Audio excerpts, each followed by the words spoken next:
Greetings. I have come here to chew bubblegum and kick ass, and I'm all out of bubblegum. What's up, floggers?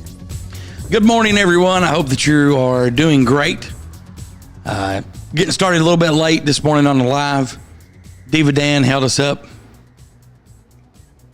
DirtyDan. I must say that your beard and hair look magnificent this morning. That extra 10 minutes that you spent primping really paid off. You can't even see my hair. That's the point. Well, right, man. Oh, so how are you guys doing this morning? It's cold. We went from 70 degrees to fucking 6 inches of snow in less than 8 hours. Yes, and tell it's... me they're fucking with the weather without telling me they're fucking with the weather, because that shit ain't natural. And it's 13 degrees back here this morning. Yeah, so. It's 13 degrees here too. Now, before we got on, you were telling me a little bit about your dog. Do you want to share that with everyone? So I'm on this theory, and several other flockers are with me on this. We got that weird snowstorm, right? Like 70 degrees, and then we got 8 inches of snow, or 6 inches of snow. It's not normal snow, right? It doesn't look like snow, and it's not melting the same. It's not doing anything that snow should be doing. So Cash is a husky wolf mix, right? He gets very excited with snow. It's like his thing. He ate a fuck ton of snow when I tried to get him to stop, but that's useless, right? And got super sick, threw up 9 times throughout the night. And I'll tell you what, nothing gets you out of bed fucking faster than the sound that dogs make right before they're about to throw up all over your shit, right? So we dealt with that. Well, I dealt with that all night Friday night. And then Saturday morning, he was able to keep his breakfast down. He has not eaten the snow since. He will not even lick the snow. Is he okay now? He's okay now, but and he kept his food down. But that's the only difference. Back to his room, yeah, that's the only difference that it's been. And there were a couple other flockers' dogs that ate the snow and also got sick. You know, yeah, they're definitely messing with the weather. And this is kind of a different topic, but for some reason, your TikToks, and this goes to you, DirtyDan, and Beautifully Calm as well. They're normally on my feed. I've not been able to find them. I've had to go actually search for you guys to see what you've posted. And it's been that way probably for like the last 4 or 5 days. I've noticed that. Interesting. For the last 4 or 5 days. And even the Fed Up TikTok page, I have to go search his out. And I have no idea why. I mean, people are coming up on my feed that I don't even follow. And I know that that's normal sometimes for people to pop up. But yeah, it's I don't know if I don't know what's going on with that. So I know I've been shadow banned since my major accounts got taken down, like all the way a long time ago. But TikTok's constantly drunk. Yeah, TikTok fuckery. Exactly, shit mess. It's just... Totally. I can't believe you're shadow banned, though. Probably because you're married to me. I mean, yesterday someone liked a video I posted 2 months ago. Well, I mean, and that happens to me. I get people, that post video, that like videos I've posted, like last summer. But...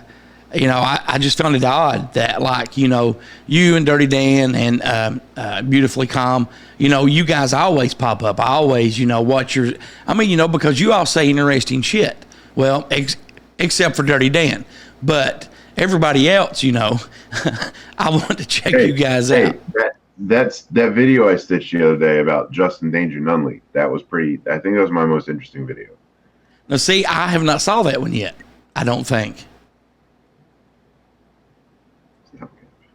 Yeah. I don't know. TikTok's stupid. Definitely. And it could be to where, and it could be DirtyDan where me and you both log in here to Chew Bubblegum TikTok. That could be it. You know what I mean? I don't know, but I show up on my own For You page and I don't even follow myself. Really? Now, see, yeah. I always forget about the Here to Chew Bubblegum TikTok. I can't tell you last time I was in it. So, well. But, I don't know. It's just weird. Yeah, definitely. What we're going to do this week is we had like 6 email. I told everyone this before we got started. Next week will be our show, last show before the break, and we're going to be doing some Secret Squirrel stuff. You guys know, if you were here last week and listened, what we're going to be doing during that break. We do have one email this week that I printed off from Mr. Bolin Cox. We will save that for segment 2. But something I thought fun that we could do this morning, if you guys want to. And I'm older than you guys. You guys will probably have no idea what I'm talking about. But I stumbled across some 800 numbers. And the first one, I have 4 of them here. One of them is a Warner Brothers number that was on a not DVD, but hell, it may have been a DVD VCR tape back in the 90s. The other one is Nickelodeon number advertising the Nickelodeon magazine. And if you are my age, if you were born in the 70s, when we had TBS, the Turner Broadcasting Service, they used to always advertise everything under the sun. And they had a particular number for everything. And that number was 1-800-257-1234. So I figured we would call that and all these other numbers. And the last one we have, if you had the USA Network and watched it as a child in the 80s, they had a number that was 1-800-USA-1000. And they sold everything under the sun. So I figured we could have a little fun this morning. And we are going to call the Warner Brothers number from the 90s that was advertised on DVDs and VHS tapes to see if we can still get that cartoon that was available. Oh, okay, I was gonna ask what are we inquiring about, but never mind. We're going to see if we can still get that cartoon. Now, I have not tried these beforehand, so we're doing this on the fly. Can you guys hear that? Okay.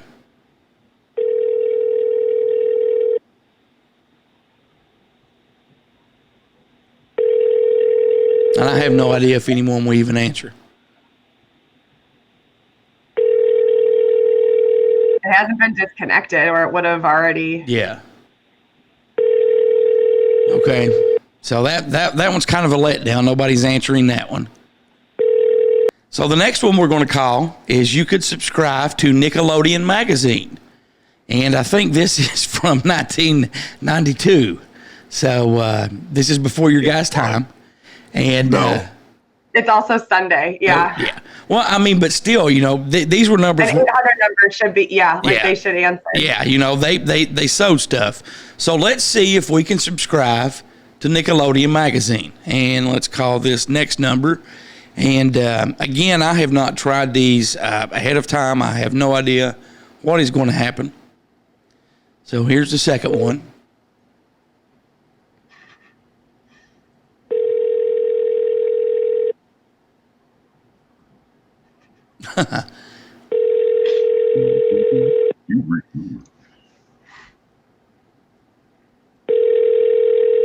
And evidently nobody is wanting to sell us a subscription to Nickelodeon magazine, which I don't even think they have anymore.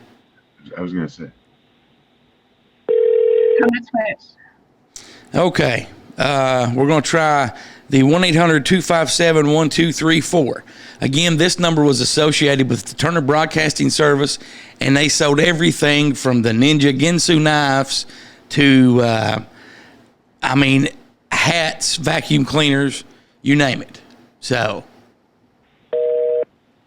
that one is busy. So evidently that one is probably disconnected. The last one. Set up to a fax machine. Yeah. The last one we're going to try is the 1-800-USA-1000. So let's try that. And this one also, this was like a competitor for TBS. They sold stuff as well on this number. That one has been disconnected. So, well, you know, hey, we tried. If anybody's watching live right now, and this just dawned on me, if anybody has anybody that they want us to call this morning and just say good morning, put the number up, tell us their name, and we'll call them right now. So. Oh my God, you should call Mama Flocker.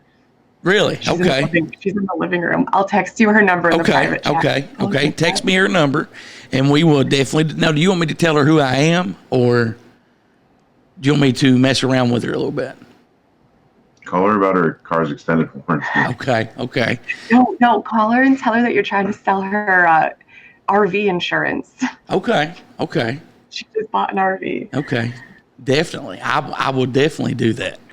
So just text me her number, and I'm working on it, Goose. we will call Mama Flocker. Right, there you go. Really? What? Scroll up. What?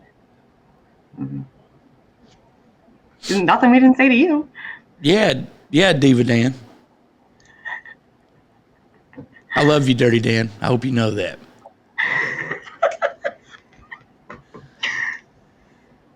So we will call Mama Flocker. Oh, she was going off about something on my live this morning. So, what kind of RV did she get? She's not. She's watching her iPad. What? What kind of RV did she get? The camping kind? I know that, but is it a pull along? Is it a fifth wheel? Is it a Class C? Yeah, it's a fifth wheel. Okay. So I got to go get the hitch from the guy to put on my truck so I can go back and get the camper for it. Okay. Now, did you text me your number? Yeah, it's in the private chat on Twitch. Oh, okay. Okay. I can't. I'm on my phone. I can't text you. Gotcha. Oh, DirtyDan could have texted you. I see it there. Okay. All right. I am going on. So you guys just I will keep your guys' mics up. So let me know. Let's see. All right. So just you and DirtyDan just be quiet, and here we go. Let's judge. 910. Well, let me try one more. Hey, DirtyDan, text me that number and put the 1 in front of it. So we'll let DirtyDan text me the number, and I didn't put the 1 in front of it, so that's my bad. My bad.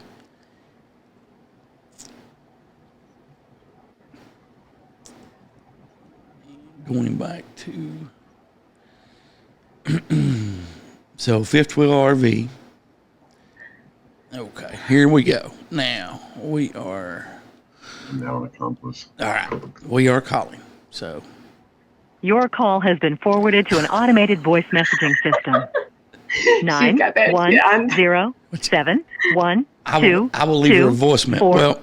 Well, I had better not leave her a voicemail because it was giving the number out. So let me call it one more time. If it goes to voicemail, I'll turn it down to where people can't hear the number. So, all right, here we go. Doing it one more time. Your call has been forwarded to an automated voice messaging system. I'll just mute you. 910712244. This should be good. Available. At the tone, please record your message. When you've finished recording, you may hang up or press 1 for more options. Good morning, ma'am. I'm calling about some RV insurance. I understand you just bought a fifth wheel RV, and us at RV Insurance Incorporated would sure like to set you up with a policy to take care of your beautiful home on wheels. You can give us a call back at 1-800-257-1234. Again, that's 1-800-257-1234. I encourage you to call and act now within the next 8 hours, and we'll discount your RV insurance $500. You heard me right, $500. Ma'am, call us today. Call us today. If your RV has toilets, we will give you a better discount for any toilets that you have. That's right, $100 for any toilets you have. Call us back right now for your RV insurance, 1-800-275-1234, and ask for Edsel. So she may listen to that and be like, what the hell is that about? I have to ask her if she got any voicemail. I can only go out there Go record it. and get a drink. Go record it. Oh my God, this is fantastic. Yeah. Okay, what are we doing today? Who are we talking about? Okay. Okay. Dirty Dan, we'll let you start out. We'll just jump straight into segment 1. And now that would be awesome if she calls that number, or if my number showed up and she calls that back. That would be totally awesome. But Dirty Dan, we'll let you start out with your first story. We'll jump right into segment 1 this morning. All right. So I have the true story of the return of the UFO alien cat people. In 1956, 10-year-old Robert Hambley, it's an alias, parking in an evening of ice skating with 12... Partaking. What did I say? Partaking makes more sense. In an evening of ice skating with 12 different kids in a neighborhood park in Miles Community Park, Montana. Looking at the sky, they were astounded to see a few brilliant circles maneuvering across the sky. Robert had never seen UFOs and had no... What are you shaking your head for? I'm just reading along with you. If I can piss you off. It worked. I'm just making sure you're reading the words right. We had trouble with partaking. Specifically, partaking.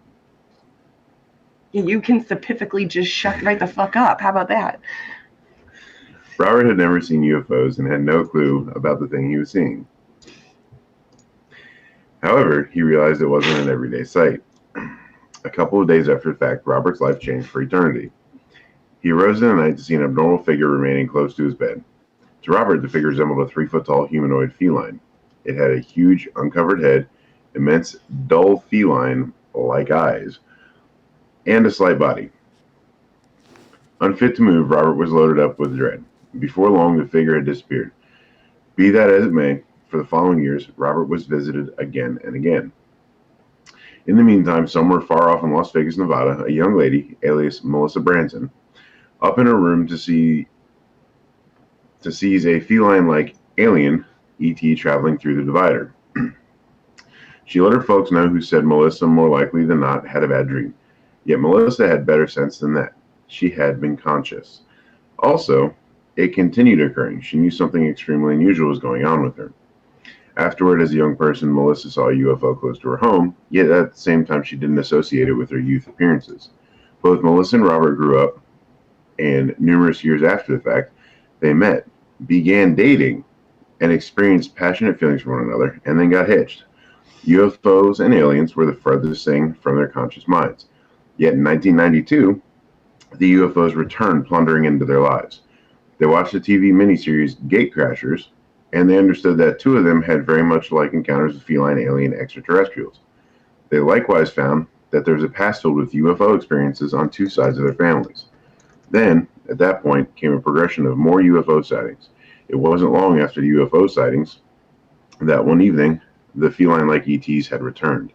Terrified and irate, Robert intellectually battled with the ETs, vanquishing them from his life until the end of time. Robert and Melissa's case contains novel and intriguing components that give a few significant experiences into the idea that UFO alien phenomena. Both feel that they were reached by a similar gathering of ETs who might have even united them. Both experienced clairvoyant contact with the UFOs. Maybe generally significant, Robert had the option to end his experiences by requesting the ETs to let him be. Their case is a significant expansion to how we might interpret the extraterrestrial presence of our planet. Assuming you might want to investigate more about Robert and Melissa's experience on your own and numerous others, look at this book, Wondrous, 25 True UFO Encounters. That's now available. That was a plug and I shouldn't have read it. Well, cat people aliens. And she is over here researching the hell out of feline extraterrestrials. I'm curious. I gotta say, one's really creepy. The other one kind of looks like Mufasa. Yeah, but like it make like from like an Egyptian standpoint, Right. Aztecs.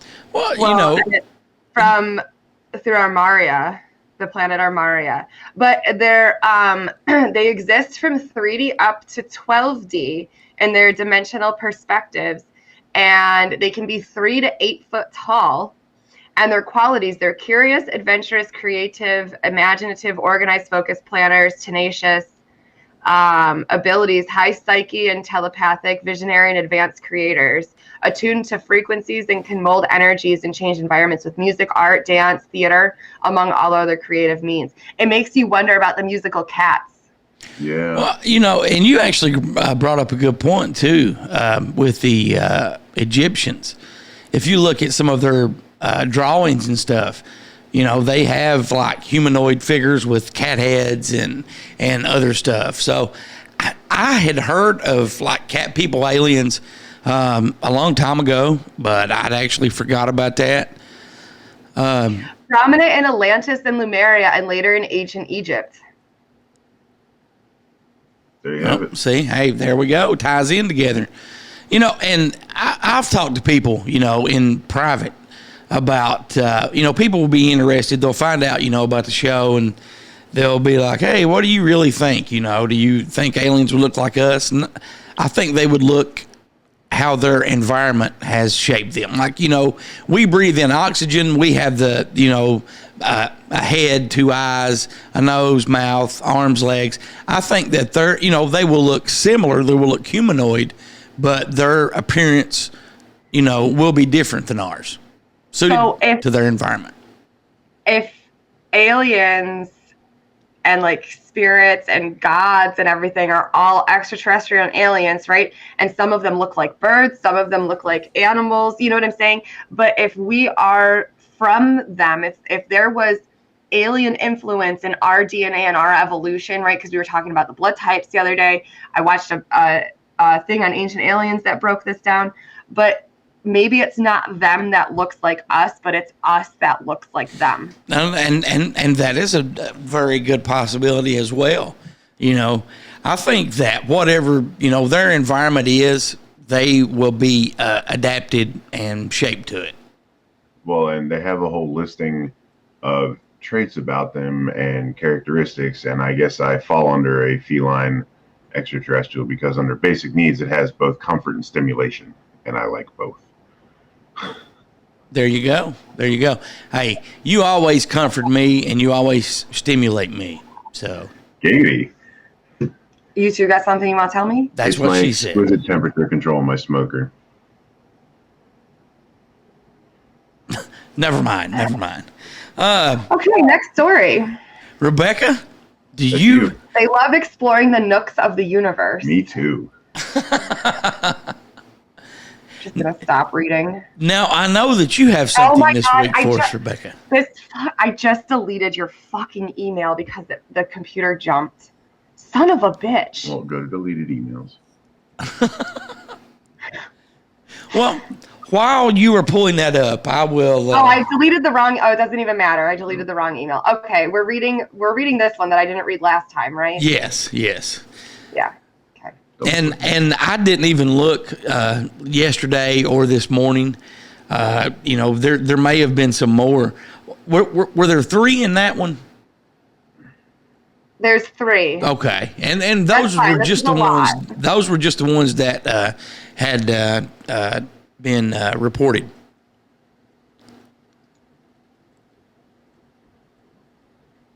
And you can break them down any way you want to. You don't have to read all of it. So. Okay, so these are March 2022 UFO sightings already. So 2 of them are on March 1st. One of them took place on March 4th. And it's all over the place. Nevada, California, and United Kingdom these stories are from. So March 1st, Boulder City, Nevada. I was driving toward the Hoover Dam Lodge on Highway 93. There were 2 very, very bright and very large lights hovering fairly low over Lake Mead. They appeared to be hovering at the same height, yet somewhat distant from each other. The only color that we could see is white. Airplanes wouldn't hover, and helicopters wouldn't fly in that darkness, and neither would appear as large as these objects. As we drove for another couple of minutes, one of the lights remained in place, still hovering. However, the one to the left suddenly flew upwards at an angle, I believe at an angle toward the northwest, and disappeared from sight within seconds. When we pulled into the parking lot of the lodge, we could not see the remaining lights, as it was behind the hill, behind the lodge. Were they UFOs? I mean, I think so. Well, you're near Roswell. Yeah, you are. And Nellis Air Force Base is right there. Exactly. All right, next one. This one was also on March 1st, and this was offshore in a cruise near Long Beach, California. This is a long one. Hang tight. That's what she said. My wife and I were on the Carnival cruise ship Panorama returning from the Mexican Riviera, and we were approximately 3 hours out of docking at Long Beach, California. I woke up and had to use the bathroom just after 4 a.m. Before returning to bed, I checked the clock and decided to pull back the room curtain and see if I could see the lights of the shore. When I pulled them back, I got the surprise of my life as there were 2 glowing orbs keeping station with our ship. I watched them for a few seconds and then yelled at my wife, something like, "Holy crap, do you believe in UFOs?" Evidently, she was awake from the trip to the bathroom because she joined me and went out onto the balcony to get a closer look. About that time, the orb started to slowly move towards the front of the ship. They appeared to be less than 100 yards from the ship, and the light from them appeared hazy and kind of swirly. Hard to estimate their size, but I would guess 5 to 10 feet in diameter. As they moved forward on the ship, the one on the right, the one towards the east, made an almost 90-degree turn to the east at a very high rate of speed, then stopped and shot back to its original position. It then moved over the top of the other one, back underneath, and back to its original station on the other. So it's like it juded off, came back, and then kind of did this thing and got back in line with it.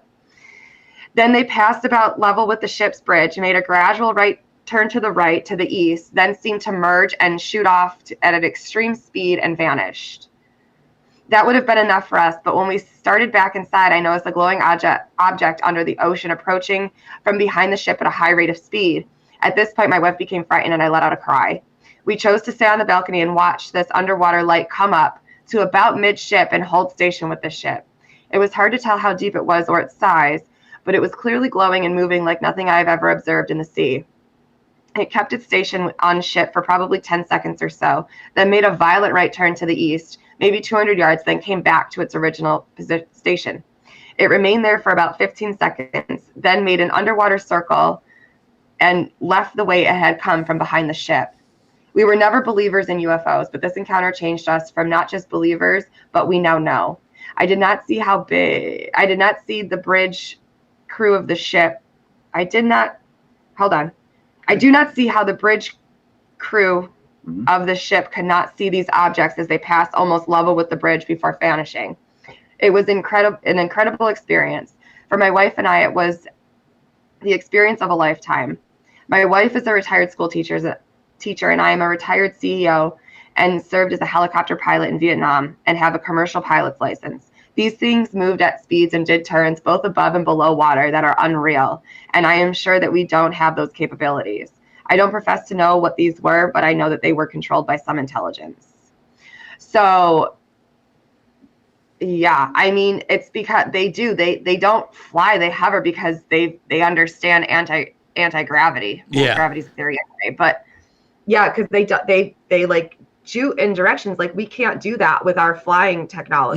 No, and even if we were capable to do that with the technology we have right now, I don't think a human could withstand that. I don't think he would be able to, to do that with the technology that we know about right now. Now, if they have some type of secret technology that would encircle the cockpit and, you kind of get what I'm saying, where it would be normal to the pilot, but they would be doing all types of different stuff. Taurus energy field. It would be a Taurus. They need some hell of a G-suits on. It would be a Taurus energy field. No, what? I like that. Taurus energy field. No. I like that. That's more complicated than a G-suit. That would be hella motion sickness. Why would I totally agree on that. They figured out Taurus energy fields. What do you think their suits are? They're flight suits. They're assuming that they're wearing clothes. Fuck it, let's party naked then. Hella motion sickness. Yeah. This story recently was posted on MysteryWire.com.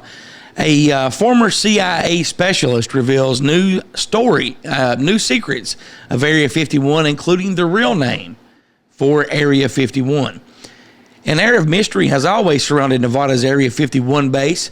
For years, the U.S. military denied that it even existed, but it has been there since 1955. Behind cryptic nicknames, now new secrets about the base are being made public for the first time, including the base's real name.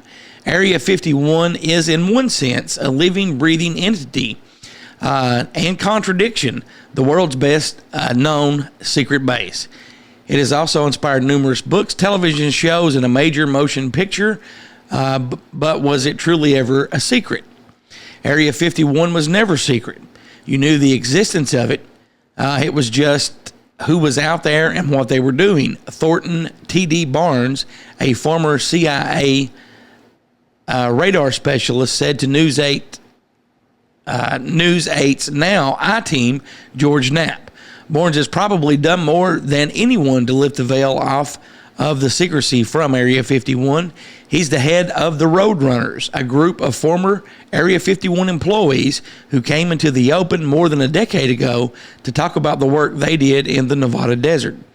Barnes said that things further by nudging the CIA to declassify photos and documents about the base, things that the CIA didn't even seem to know, including the base's real name, which is Station D. The CIA's real name for Area 51, again, was Station D. It's also in the title of Barnes' new definitive history on the place. They had all kinds of documents in there that identified it as Station D, Barnes says. The public has never seen this stuff until now. And I went to the CIA historians to get more information, and they said, we've never heard of that.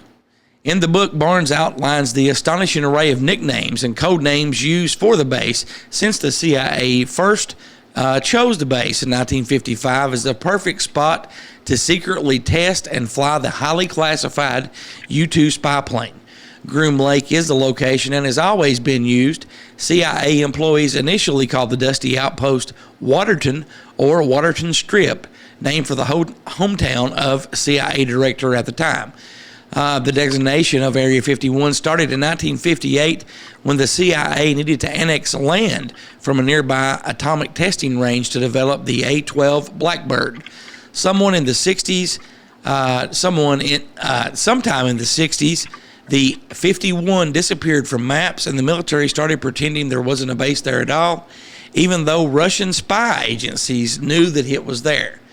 The Aerospace and Defense Company, Lockheed Martin, referred to the area as Paradise Ranch, a cruel joke to lure workers out to the desert. It was anything but paradise, Barnes said. Paradise Ranch became the Ranch, then Red Square, or the Box, which referred to as the no-fly zone around the base. Several other names popped up over the decades for Area 51, which included Yuletide, St. Elsewhere, Home Plate, Hami Airport, and the Site. Many other different variations, including what may have been the best of the bunch, Dreamland, taken from a tower call sign. The CIA used stories, basically lies, to disguise what went on at Groom Lake. In the beginning, it was supposedly a NASA weather station, then a atomic energy research facility, but the whole time the CIA was developing the world's most advanced espionage platforms and technologies that helped the U.S. win the Cold War. Again, T.D. Barnes is the author of CIA Station D, Area 51, the complete illustrated history of the CIA Station D at Area 51. That is the name of the book. It is available now, and you can check that out. What I found interesting about that, the only nickname that I'd heard of was Hominy Airport. That was the only one I'd heard of. What about you guys? You weren't even listening. No, I wasn't. I was busy. I was doing other shit. I don't think you understand. Like, there's a lot that happens back here. There's not. Yes, there is. You weren't paying attention either. Because I couldn't hear over your... That's not my fault. Hey, we may be getting a producer pretty soon to take care of all that stuff for us. Hey. If the deal works out. So. Oh, yeah. There you go. Oh, yeah. But the bits and pieces I could hear. Oh my God. I just why? Why? What? Why make such an obscure move and make such a big production about something so secretive and then try to deny it? Well, I thought it was fascinating that some of the historians had never heard of Station D. So just imagine what documents that they have that they've lost or they have misplaced and they don't have access to, you know. Oh, just like how to get back to the moon? Maybe Exactly. That's what I was leading to. Since, you know, it started out as a NASA weather station. NASA weather station. NASA started in the ocean. Yeah. They started on land. No. NASA was initially funded and created to go into the ocean. Right. So they didn't start on land. Yeah, they did. All right, so this one was March 4th, and this was in the United Kingdom. I was driving along London Road eastbound from Hadley towards Leigh-on-Sea. Leigh-on-Sea. What are these places? With my 13-year-old son. I was traveling eastbound and noticed a very bright orange light, which appeared to be stationary. Pointed it out to my son, who agreed it was odd, but we thought it was perhaps a helicopter facing towards us. It had no strobe navigation lights, but we paid no particular attention to it.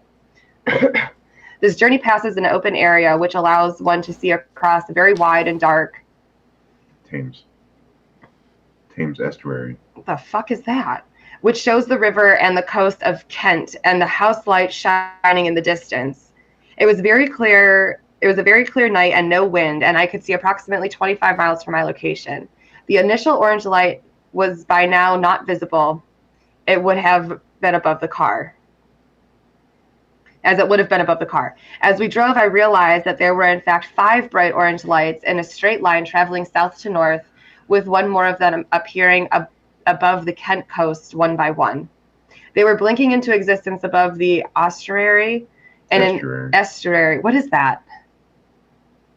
I'd be lying if I told you I remembered. In an extremely orderly fashion, and then following one another in a perfectly straight line. By now it was obvious that the highly unusual, and I realized I should try and record it. Pulled my vehicle over and jumped out to watch. My son was scared and unwilling to get out despite my excitement. I stood in awe watching these things fly directly over me. The light looked strange. It was actually a mix of white and orange and brilliant on the edges.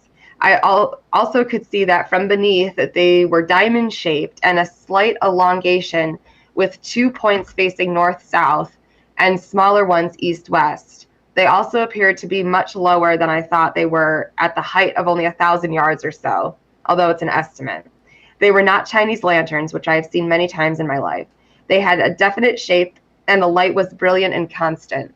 We watched the parade fly overhead in total silence. It was beautiful and completely unlike anything I have ever seen before. So that sounds like the what is it called? The Abani lights, the snake lights. You know what I'm talking about? Yeah, I do. A part of the mouth or lower course of a river in which the river currents meets the sea tides. Where it opens up. So it's an inlet. Yeah. So we could have just said inlet. Okay, I got it. Before we move on with Dirty Dan's next story, what do people watching live right now, what are your thoughts of Area 51? Do you think that it's just a simple base where they do secret stuff that they don't want other governments to know about? Or do you think that they actually have reverse engineered technology not from this planet?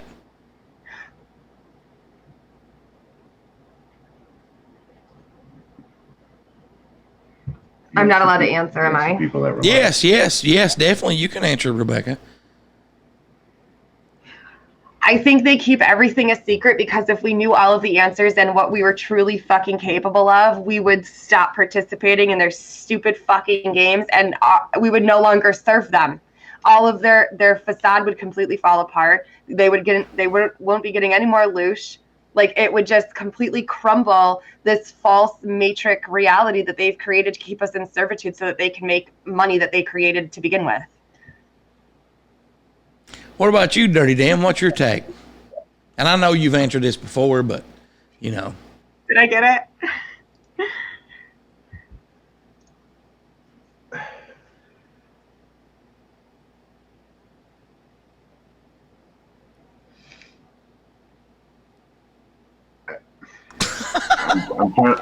I'm trying to find anything else that can go with what it just. Oh, because nail on the head? Yeah. He's come over to the dark side of my conspiracies. He still won't agree with me about the salt towers, but we've come to an agreement on the water towers. They, you know, I mean, the agreement is we can agree to disagree on the water towers as long as I don't talk about the salt buildings. Based on the Bob Lazar documentary and interviews and stuff that he said, I think we definitely have alien technology there, and I think that we got some of it from the Roswell crash. I think we have some of it from different crashes in different parts of the world, that and so forth. I mean, I think that there's been alien technology and alien intelligence and help since the beginning of all of it.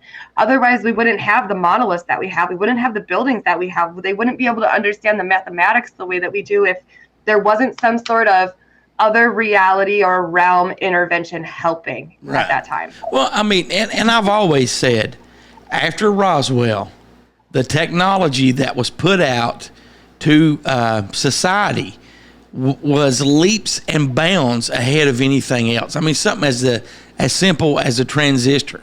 You know, when you take and make a AM/FM radio with a transistor versus the big old bulbs that you had to have, like, you know, they were similar to miniature light bulbs. You had to have those to power the radio, and then you have the transistor, and you know, the list goes on and on and on and on, and we've talked about that before a lot on the show. Dirty Dan, what's your next story? Yeah. And that comment right there, it boomed after Area 51 technology just exploded. Totally agree with that, and you are correct on that as well. It's not just from the 40s, the technology boom. Look back at Da Vinci, because there was some shit that came out of his mind and got made that no one in their right or wrong mind could have just thought of all of a sudden and done. And some of his inventions really, really resembled some alien technology. So it's not just one time. This has happened several times. And I mean, Lord knows, like she had said, with all the other the buildings, the structures, the mathematics of everything, like there's a pattern. I mean, of history stone levitation, melting rocks. She's not wrong. Like, no, she's not. There's a huge repeated pattern of things that have happened or shown up or been magically created out of the blue quickly that just have no reason or way of being explained. Definitely. What's the next story you have for us there, Dirty Dan? Well, I have one headline I just want to read because it makes me giggle, and then I have another story. And does it make you giggle like a schoolgirl? I mean, almost. Okay. New species of ancient vampire squid discovered, named after Joe Biden. What? What? Yeah. Of ancient vampire squid discovered, named after Joe Biden. So,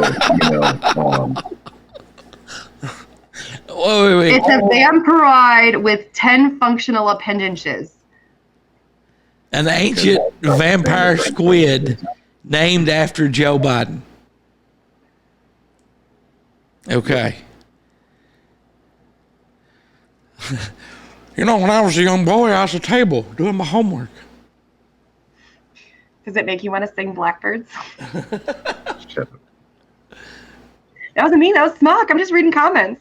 You did a great job too at singing Blackbirds. I mean, that was awesome. You did great on that. I think that when summer was untouchable. Wait, Dirty. I think that when we come back from our break, that you should sing a song every week in the show. Yeah, we'll talk about that. I second that. No, we'll talk about that. Or you could always get out your trumpets. Do you play the trumpet? Have you ever been to Goose, you didn't know this? Have you ever been to band camp? All the time. Dirty Dan, please do me a favor. Look at me right now and say this one time at band camp. Please, Dirty Dan. Please. Come on, you have to do it. This one time at band camp. You didn't know that? No, I had no clue. Oh, he's a very good trumpet player. Good. Mm-hmm. Howie says he does all the good things with his mouth. We are going to take a break, and we will be right back. You're listening to Here to Chew Bubblegum. Keep from hiding, and I'm bound to keep on riding. I got one more silver dollar, but I'm not gonna let them catch me, no. Not gonna let them catch the midnight rider.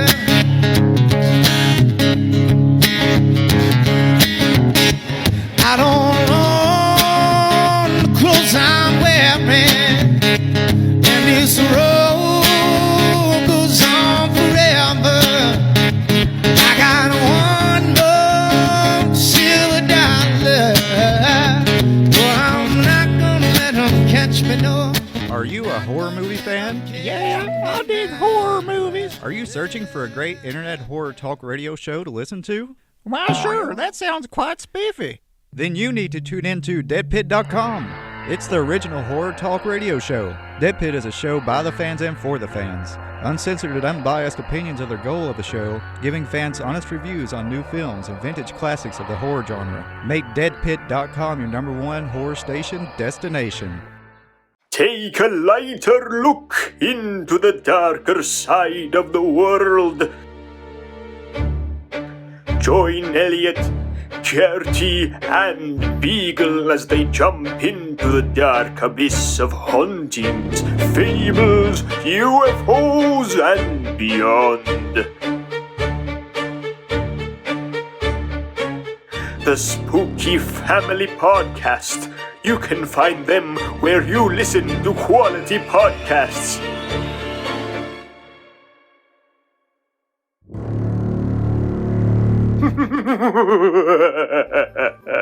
If you want to know about space, you have to know about the planets. If you want to know about the planets, you have to listen to me right now. Sun, Mercury, Uranus, water planets, Pluto, and this one they didn't have a name for it yet. It's too far away. You can name it if you want. You can name it Doris after my mom. If you want. It's up to you. From the heart of Appalachia, located under a shopping mall near the city that moves mountains, you're listening to Here to Chew Bubblegum with Goose and DirtyDan.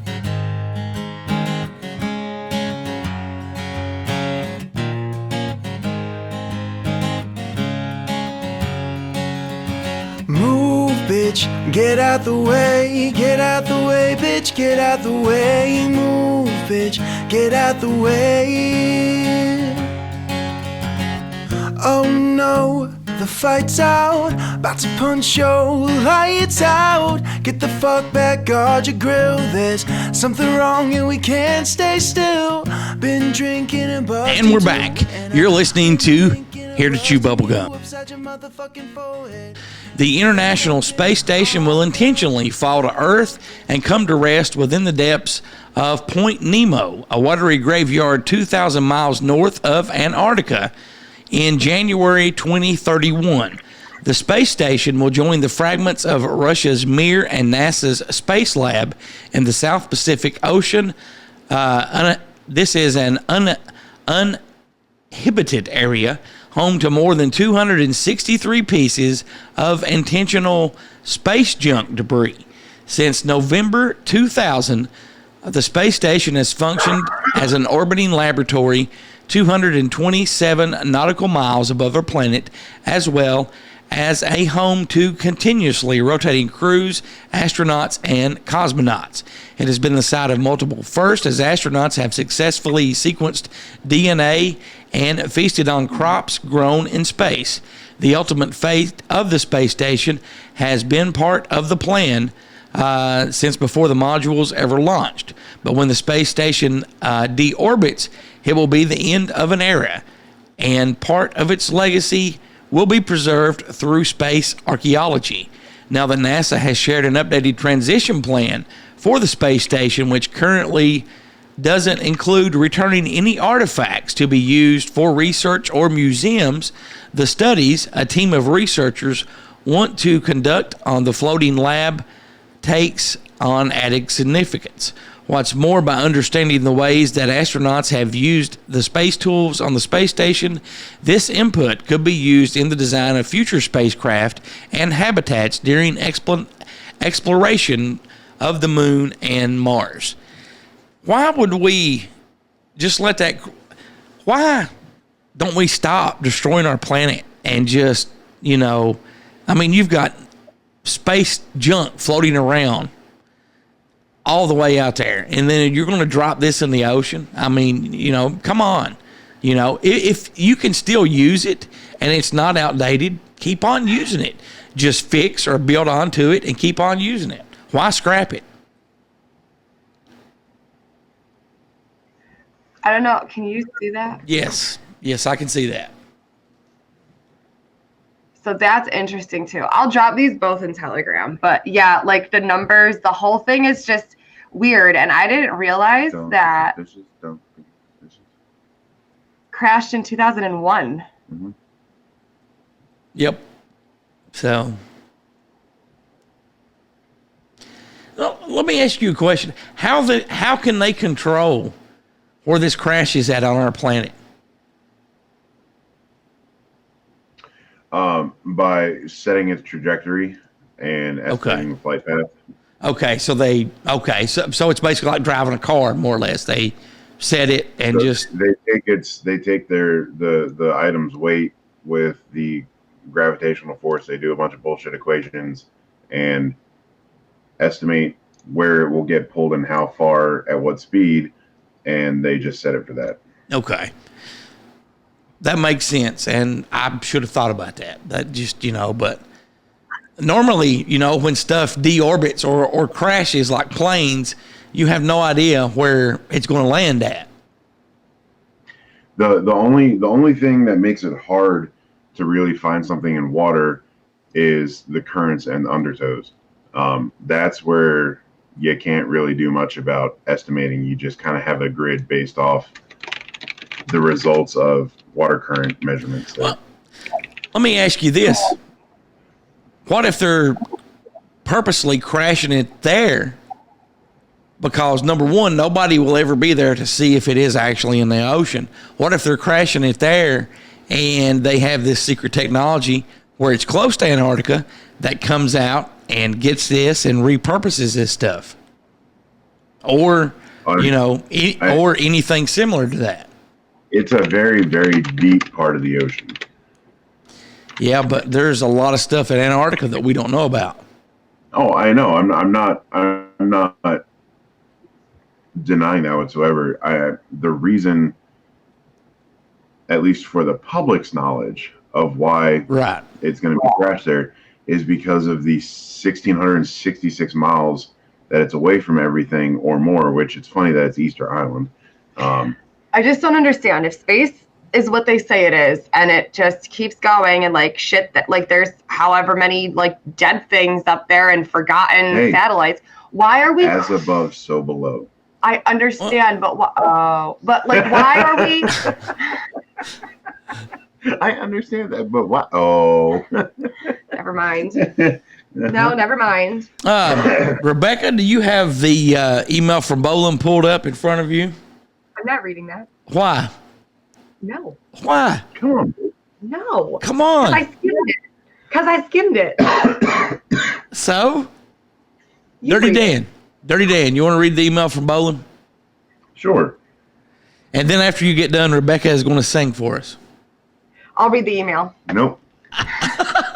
Hello, gang. Hello, gang. I got some Hello, gang. I got some unfortunate unfortunate news news for everybody out there. This past Friday night, little Bobby Ray Stevenson Dave was over at the house and he got into Sally Jean Sue's liquor cabinet.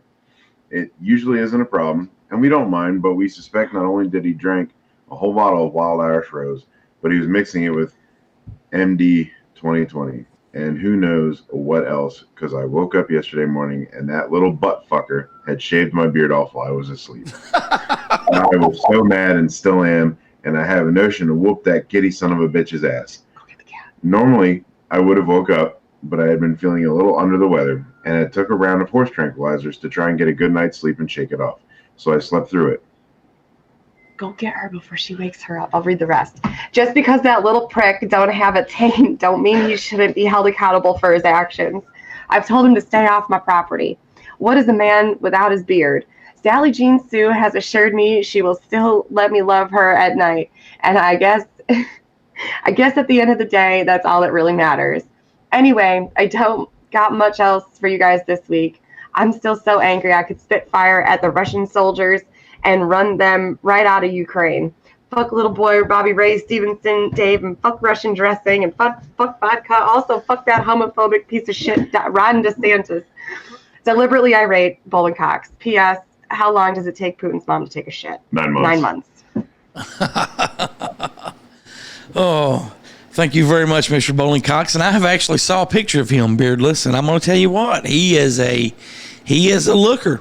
He is probably the sexiest. I didn't get a picture. He is no. I didn't send it. This was text message, but he is. I will have to send that to you guys. He is. Hold on, you're on texting status with Bolin. We're just gonna skip over that. What's that?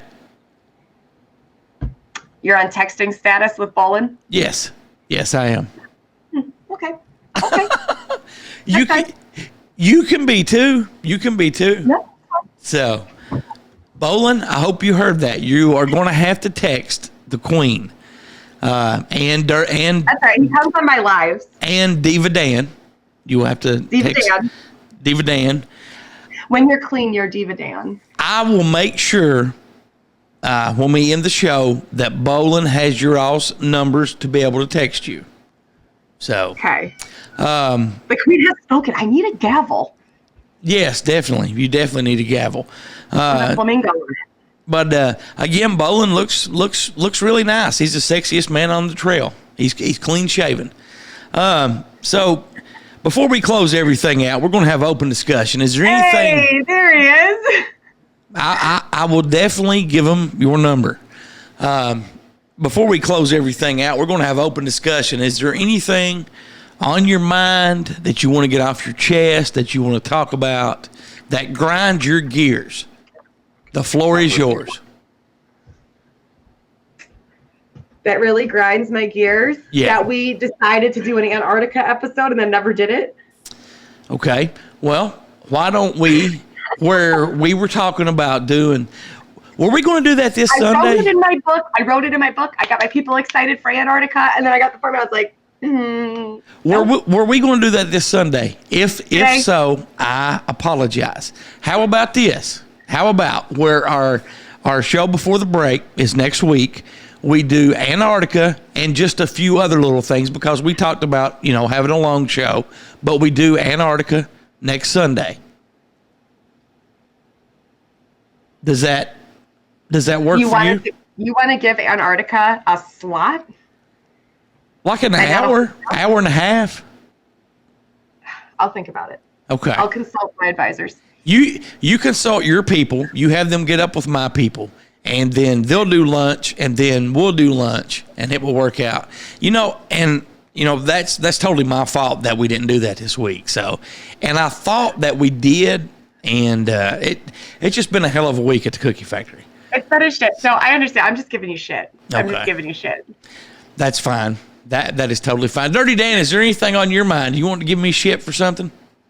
No. Diva Dan. Okay. We do need to get our picture took together and our same shirts, Dirty Dan. I have my shirt.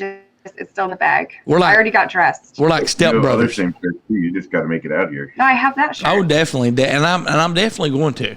So, but we are like stepbrothers. So, I shaved the rest of my body too, if you know what I mean. Bowling Cox commented that. Oh yeah, I already pulled it out. You missed it. Yes, definitely. Well, I guess we'll go ahead and start closing things out. I want to remind everyone to be sure to check out upcoming episodes of Bitching with Bertha, Cooking with Dirty Dan, and The Shipwreck Show. Dirty Dan, take it away. All right. So as we are still waiting for people to email back, don't forget, folks, if you have any people that you want to be shouted out, you want recognized, get me their contact information. I will get a hold of them. Should add, fed up on there. I'm still waiting for him to message me back.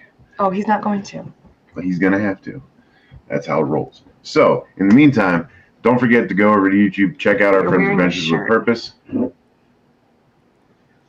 Wrong sleeve. All right, go check out Fed Up Gear. Yeah. Wrong sleeve. You did the same thing I did. Yes. Yes, I did.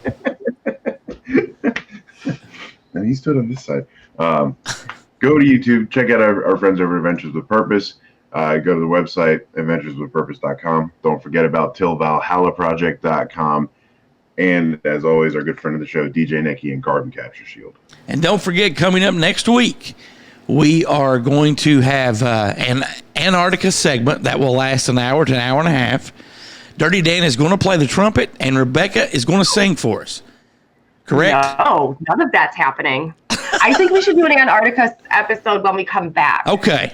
That definitely works for me. I don't think it should just be a segment. Okay. I think we should. You said next week's show's longer, though? Yeah.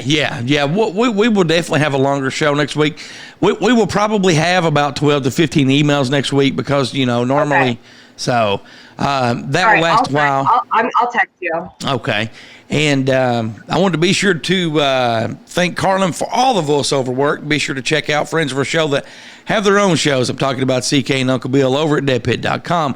Talk Junkie with Justin Perkins. Jordan and Brad of Down the Holler. Seth Ambergy with Seth's Daily Podcast. Elliot Gertie and Beagle of SpookyFamilyPodcast.com. The Mount Mysteries Podcast with Chris Sloan. And if you are a fan of Cronkite, be sure to check him, Snowman, and Large Marge out over at Paranormal Trucker on YouTube. And don't forget about Beyond the Paranormal with John Marshall every Tuesday night at 8 p.m. And you can find that on Facebook, YouTube, and Twitch. And as always, if you want to awaken more, be sure to check out the lovely and beautiful Rebecca Short on TikTok and Twitch. That'll do it for this week. We'll see you next week. And until then, so long for now. Maybe I'm not leaving. Finish it. Oh. Finish it. Maybe you're not leaving. Oh, maybe I'm just going fluckers. Out. Bye. What the fuck? To Here to Chew Bubblegum. Tune in next time as we dive deeper into things the government doesn't want us to know.